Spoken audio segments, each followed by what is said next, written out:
Imagine a continent on the rise, rich in resources, youthful energy, and untapped potential. Now imagine the world's greatest superpower turning its back. Billions in US funding, slashed overnight, hospitals shuttered. Development, projects abandoned. While Washington steps away, Beijing pops champagne. China isn't just watching, it's taking over. And no one's stopping them. This isn't the future. It's already happening. The game has changed. The players are moving in Africa. It's no longer just the playing field, it's the prize. Stay with us, because what we're about to reveal will shift the way you see the world. Welcome back to Channel Name, where we decode the power plays shaping our world. Today's story isn't just about politics, it's about global dominance. It's about trust, and it's about who gets to write the next chapter of history. Donald Trump's America First doctrine didn't just shake up Washington, it rippled across continents. And nowhere did that impact hit harder than in Africa. Let's rewind. Under Trump's administration, the U.S. took a stark turn. Inward foreign aid deprioritized, U.S. aid programs cut by nearly 30%, entire health initiatives gutted, food security programs scrapped. The president's rationale was clear: America should stop being the world's piggy bank. But critics warned, short-term savings, long-term consequences. Programs fighting HIV, AIDS, malaria, tuberculosis all faced cuts. Clinics that once served thousands ran out of funding. Training programs for local doctors, engineers, entrepreneurs suspended. And the hardest hit? The poorest. Most vulnerable communities, the ones without a plan B. These weren't just policy changes. These were life-altering decisions.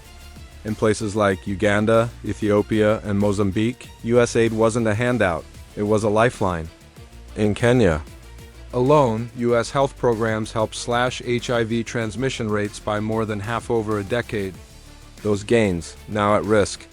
Infrastructure projects, once funded by Millennium Challenge grants, stopped mid-construction. Roads leading nowhere, power projects never completed. Economic growth stalled. For decades, U.S. presence in Africa wasn't just about charity, it was about influence, about goodwill, about planting the flag of democracy, health, and development. That goodwill evaporated in less than 4 years. While Washington turned inward, China doubled down. But Beijing wasn't handing out aid for free, it was making deals. Strategic, calculated, and massive. From Angola to Zambia, Ghana, to Sudan, Chinese state companies flooded in. They built ports, highways, telecommunications infrastructure, often at lightning speed. But here's the catch. It wasn't just infrastructure, it was influence. China offered African governments low-interest loans, but with fine print. When countries struggled to pay, Beijing stepped in and took ownership stakes. Need proof? Just look at Kenya's Mombasa port, Sri Lanka's Hambantota port, examples of China's debt-trap diplomacy at work. But when choices are few, many countries accept the terms.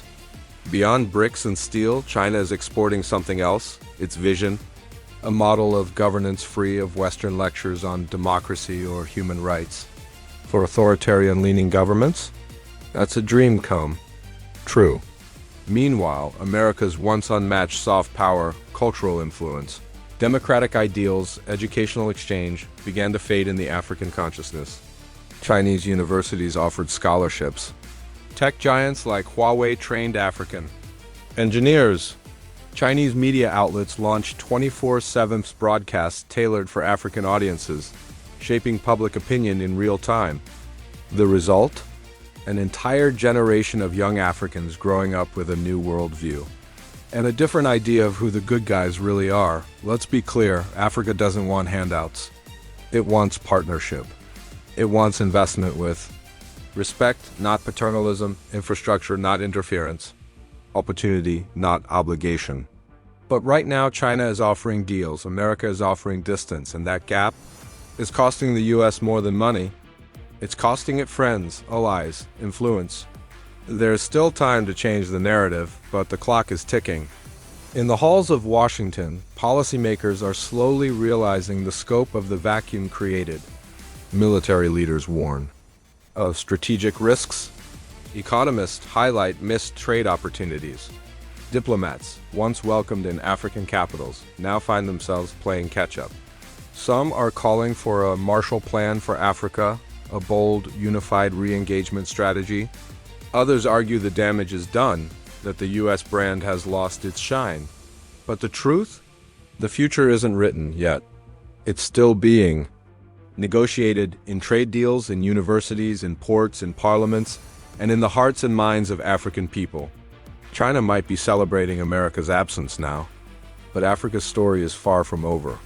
This is not a zero-sum game. It's a competition of values, of commitment, of vision. If the U.S. wants to lead, truly lead, it must show up. It must listen. And it must invest not just in roads, but in relationships. Because if it doesn't, China won't just build Africa's bridges, it'll shape its future. Thank you for watching. If this story stirred something in you, if you believe the world deserves better than power vacuums and unchecked influence, then share this video, talk about it, ask questions. Subscribe for more bold, unfiltered, and deeply researched reports that go beyond the headlines. Because today's choices shape tomorrow's world. And the story of Africa? It's far from finished.